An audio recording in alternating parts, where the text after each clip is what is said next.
On va commencer le dernier talk avant les pizzas. Donc moi je vais vous parler de composants efficaces, enfin efficients, c'est plutôt le mot, et réutilisables.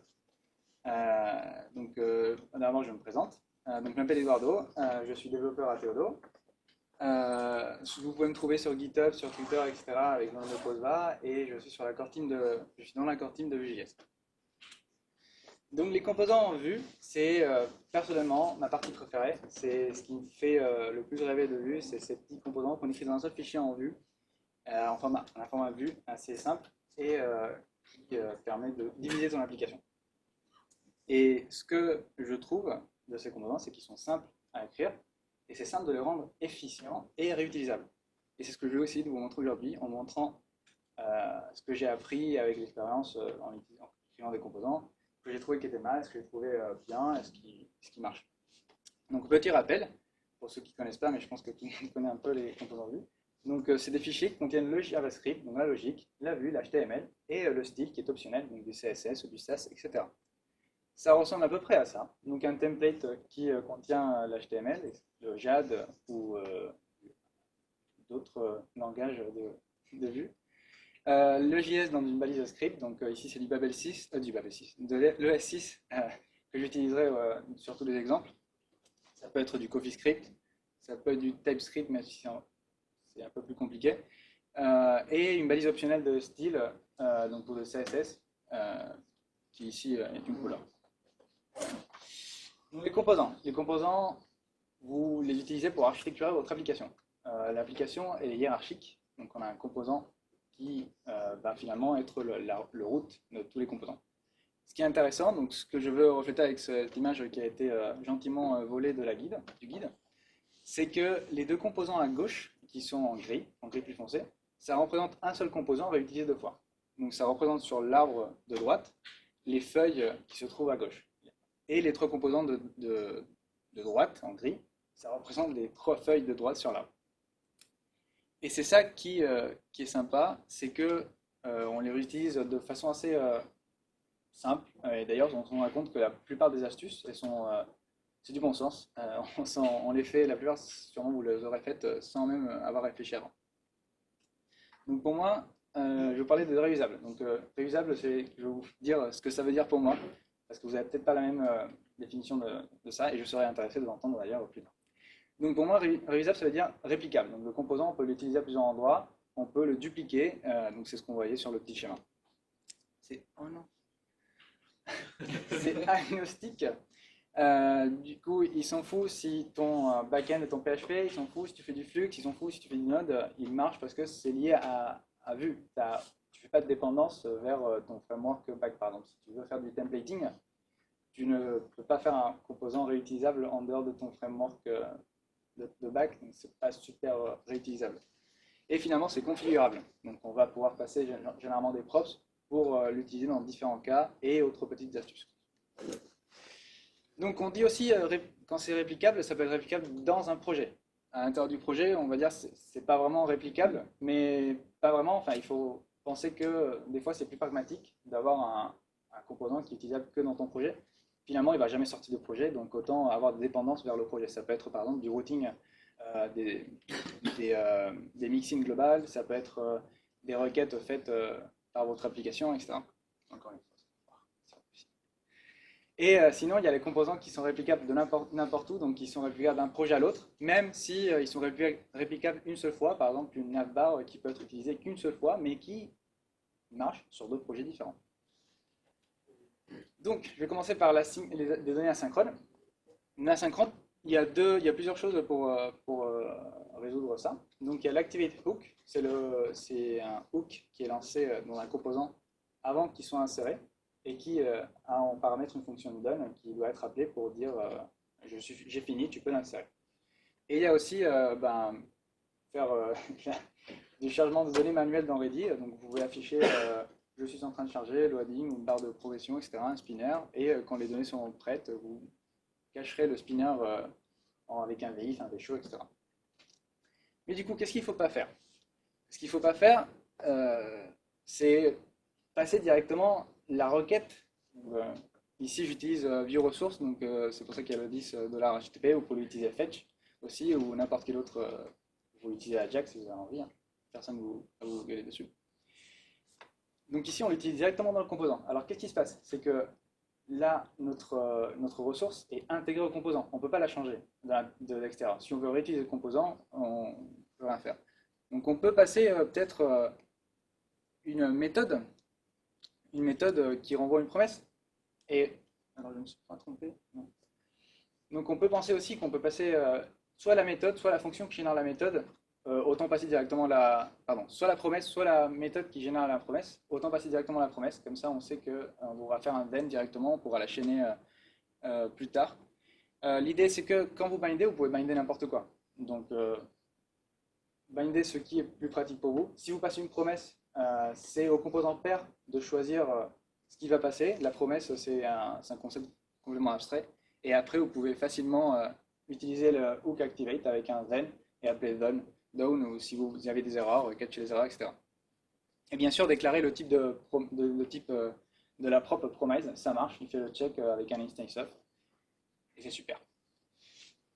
Vous avez un truc, généralement, la communication avec les parents, c'est un sujet qui peut être abordé de beaucoup de façons différentes, notamment s'il y a du state global avec Vux, ça ne sera pas la même chose. Sinon, les trucs out of the box qu'on a, c'est sync, donc pour synchroniser les données, et vModel dans la V2, qui remplacera la sync en fait. Mais ce qui n'est pas super, c'est passer une méthode en fait qui va être dans le parent pour modifier des données du parent. Parce qu'en fait, quand vous passez la méthode, tout a l'air bien. Donc là, vous êtes sur le template parent, vous utilisez modal box, vous passez une méthode message close, donc vous le bindez bien sûr parce que c'est une fonction, et la méthode est finie dans votre parent. Par contre, quand vous l'appelez... Putain, j'ai pas mis sérieux. Excusez-moi. Tant pis. Quand vous l'appelez depuis l'enfant, ce qui va se passer, c'est que vous allez faire this.close et vous avez appelé la méthode. Sauf que le contexte n'est pas très clair parce que vous faites quand même un this.close, mais la méthode est bindée au contexte du parent. Et ça rend l'application plus difficile à raisonner. Et surtout, au début, tu te dis est-ce que je suis en train de l'appeler du bon endroit, ça va être bindé au bon objet, etc. Du coup, ce qui est mieux, c'est d'utiliser des événements. Donc ça sera quelque chose qui sera disponible dans la 2 aussi, en sachant que certains événements seront dépréciés sur la 2, donc c'est pour ça que je vais se prendre attention. Vous pouvez faire que votre composant émette un événement, et après, quand vous déclarez votre composant dans le pair, vous pouvez faire un on, et vous utilisez une méthode qui, elle, est déclarée dans votre pair, mais qui n'est jamais utilisée dans l'Office. Donc il n'y a pas de problème de logique d'architecture en termes de contexte.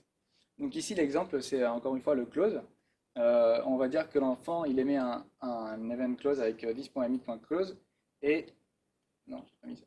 Et du coup, vous gérez avec une méthode message close qui peut être exactement la même que celle que j'ai vue tout à l'heure. Mais cette fois-ci, elle n'est jamais appelée depuis d'office. Et ça rend les choses différentes pour raisonner. Donc ensuite, on a l'opposé. Donc quand on veut communiquer avec le composant, enfin, depuis le parent, donc on a les props pour les configurer, classique. On a broadcast qu'on va éviter parce que ça va être déprécié et puis quand même envoyer un message vers tout le monde, c'est parce que vous n'envoyez pas un message à toute la boîte quand vous voulez communiquer à votre voisin par exemple.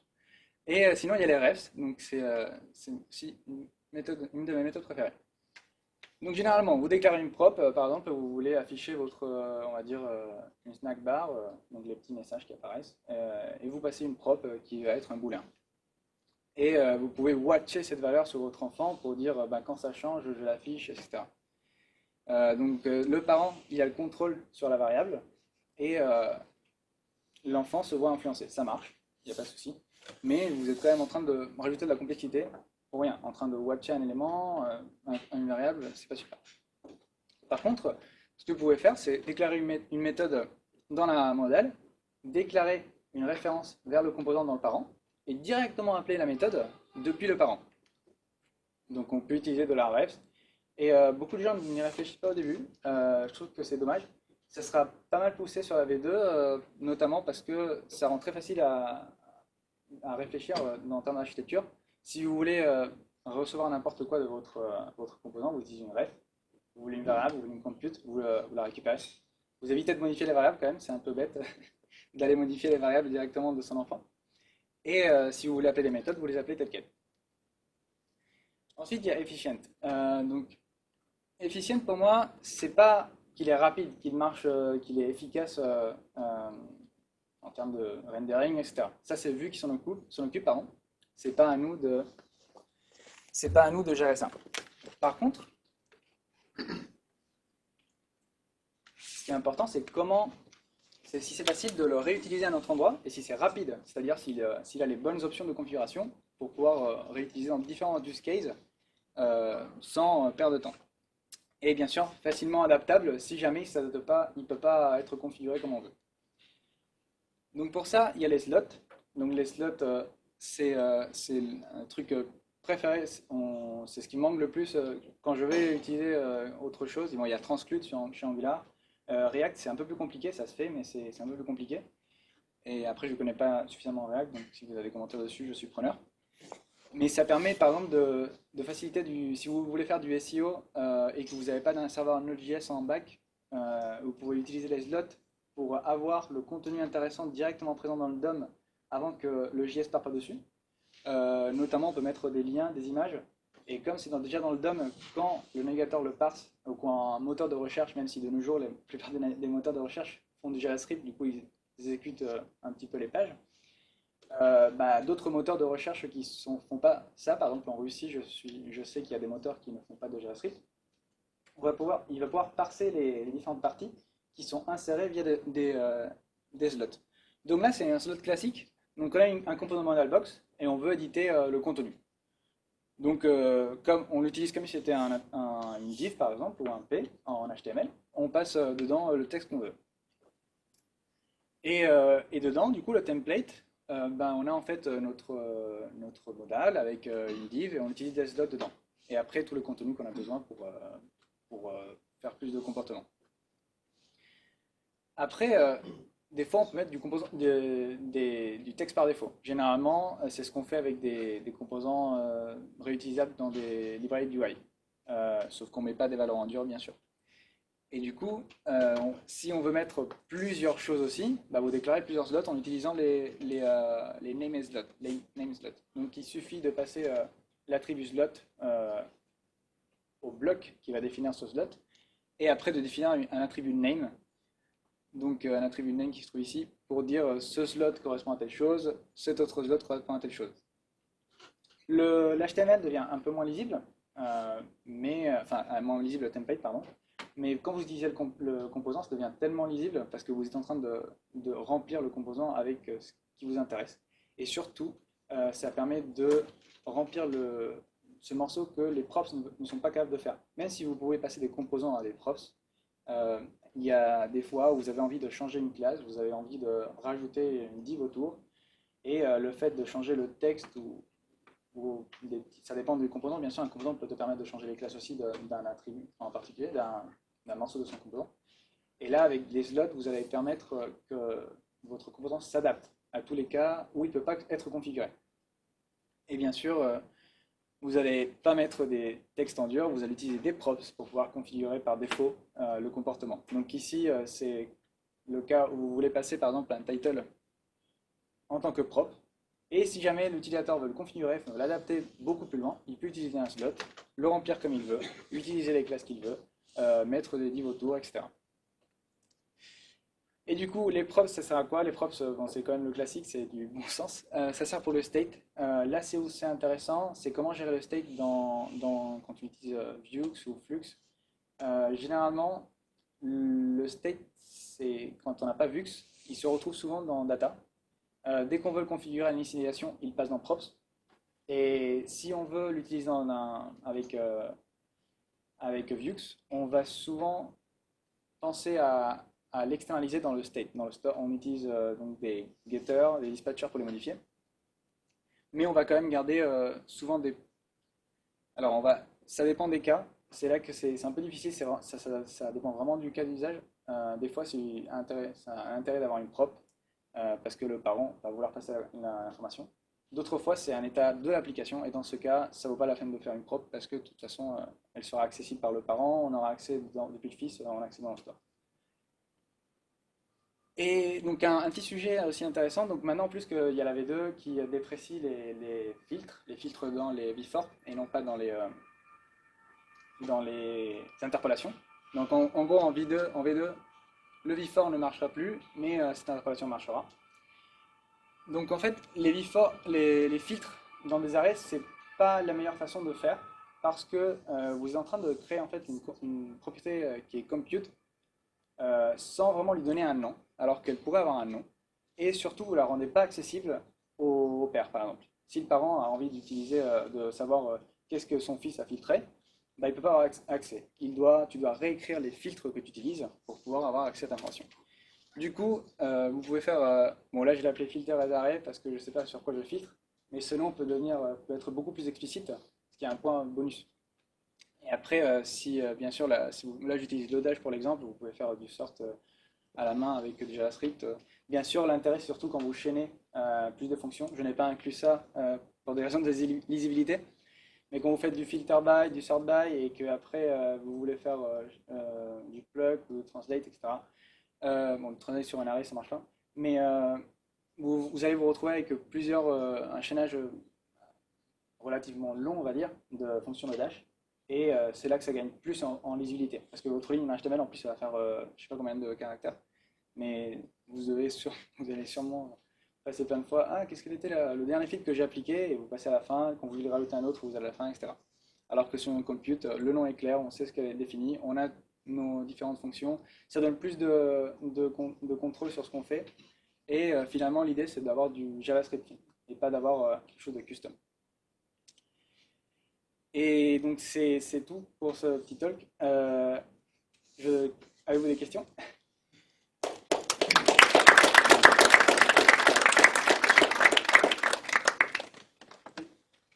Je comprends, il y a quelque chose d'utilisable dans le code.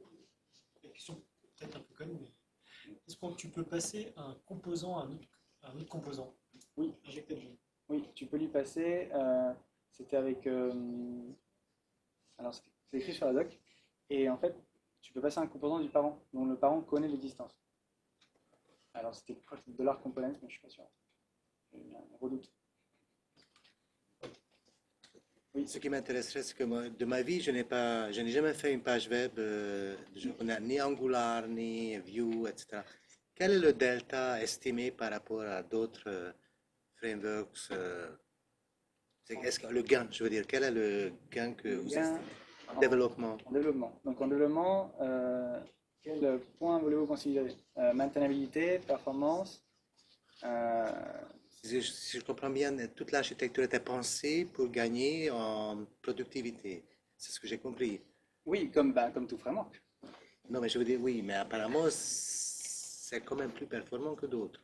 Oui, ça, surtout la version 2 qui est plus performante. La 1 est aussi performante que React et plus performante dans certains cas. Après, c'est du front. On trouve rarement, alors je ne sais pas quel était ton cas en particulier pour les problèmes de performance. Je sais qu'on peut les combler en affichant que ce qui est visible sur la page. Certains problèmes de performance peuvent se résoudre comme ça. Euh, pour moi, les points forts de vue, c'est vraiment la façon, enfin comment on développe, c'est rapide à utiliser, c'est une très très rapide prise en main, surtout comparé à React ou à Angular. Euh, ça s'interpose pas dans ton travail, donc c'est-à-dire que il te permet d'avoir du binding sans rajouter une surcouche, sans que tu aies rien à faire. Tu le déclares, tu dis voilà mes données. Et en fait, le développeur, après, il n'a plus à se soucier de ça. La mise à jour de la vue est automatique. Et c'est ça le point fort. Puis après, comme c'est un framework léger, il ne fait pas trop de choses. Il essaie de trouver le juste équilibre entre, du coup, ça serait entre React et Angular. Angular étant très monolithique et React étant un peu trop bare bones. Enfin, un peu trop près de rien presque. Donc c'est super performant. Non, non, quand même pas. React, je veux dire, tu as besoin de faire trop de choses manuellement. C'est ce que je voulais dire. Et donc il y a ça. Niveau performance, donc on n'en trouve pas beaucoup, mais enfin, j'en ai pas eu de problème de performance parce que je n'ai pas eu à gérer des quantités énormes de données. Après, tout dépend du cas d'usage. Donc si tu me décris ton cas d'usage, pense que je peux t'aider un peu plus. Donc, tu as expérimenté vraiment que ça marche mieux que d'autres. C'est ça ma question. Ah, Ou c'est de la théorie. C'est que, non, non, c'est expérimenté, il y a des benchmarks dessus. Non, non, il y a pas quelqu'un qui dit oui, c'est mieux. Oui, oui. Ouais, merci. Tu as parlé à un moment comment il fallait utiliser les refs sur un composant parent, appel une méthode sur son composant enfant. Il se trouve que le composant enfant, il peut aussi avoir des méthodes qui sont internes, qui sont que pour lui. Est-ce qu'il y a un truc dans Vue ou une bonne pratique pour différencier sur l'interface d'un composant qu'est-ce qui est censé être appelé de l'extérieur et qu'est-ce qui n'est pas censé être appelé de l'extérieur?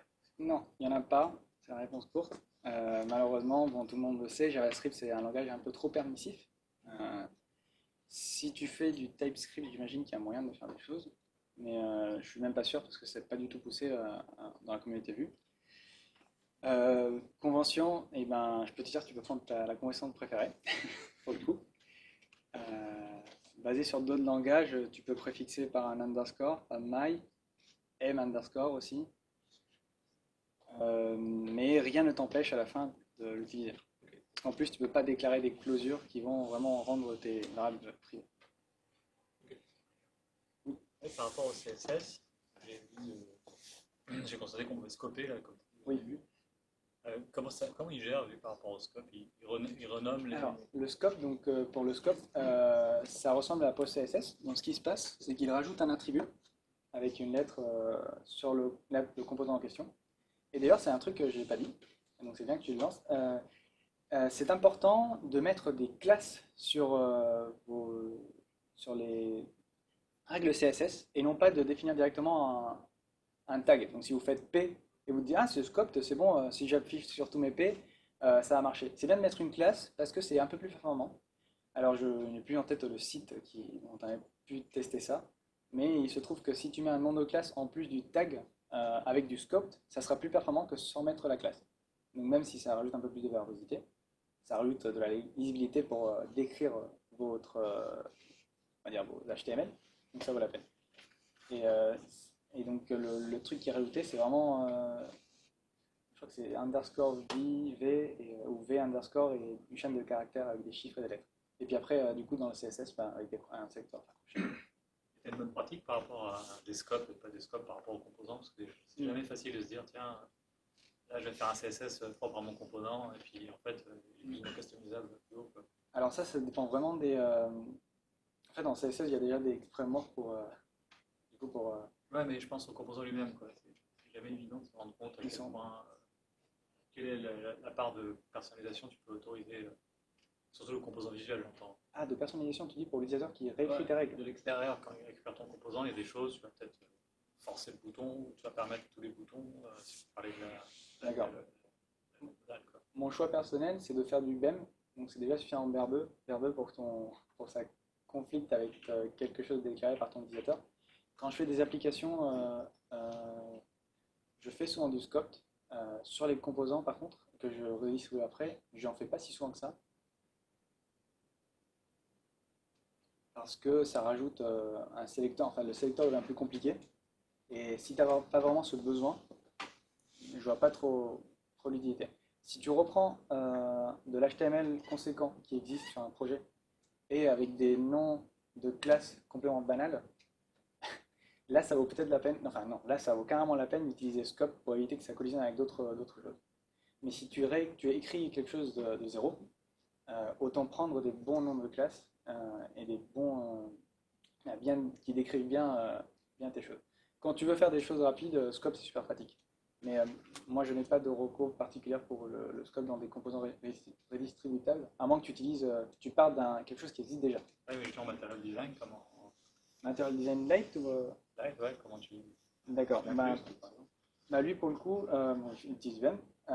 Donc j'ai pas besoin, enfin ce que je fais c'est que je reprends les composants tels qu'ils existent, j'appelle les méthodes JS que sont préparées par le framework en question, donc je touche absolument pas le CSS sauf pour les composants custom. Et ce que je fais c'est appeler les bonnes méthodes selon les changements de certaines variables ou appliquer les bonnes classes et essayer de rendre les composants les plus faciles à utiliser pour les cas d'usage les plus communs. Alors, je ne me souviens plus, sur le dernier composant custom que j'avais fait, je crois qu'il y avait du scope. Mais je ne suis pas sûr. Oui. J'ai vu un thread sur la compatibilité de Vue.js et TypeScript. Oui. Est-ce qu'on a des news là-dessus? Alors, moi, j'y tiens pas particulièrement, mais on me pose la question vraiment là-dessus. D'accord.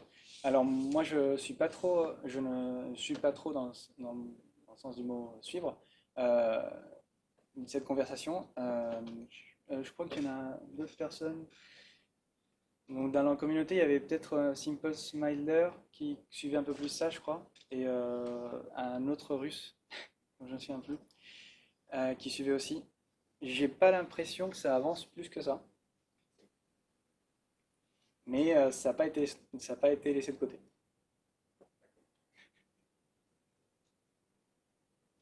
Ok.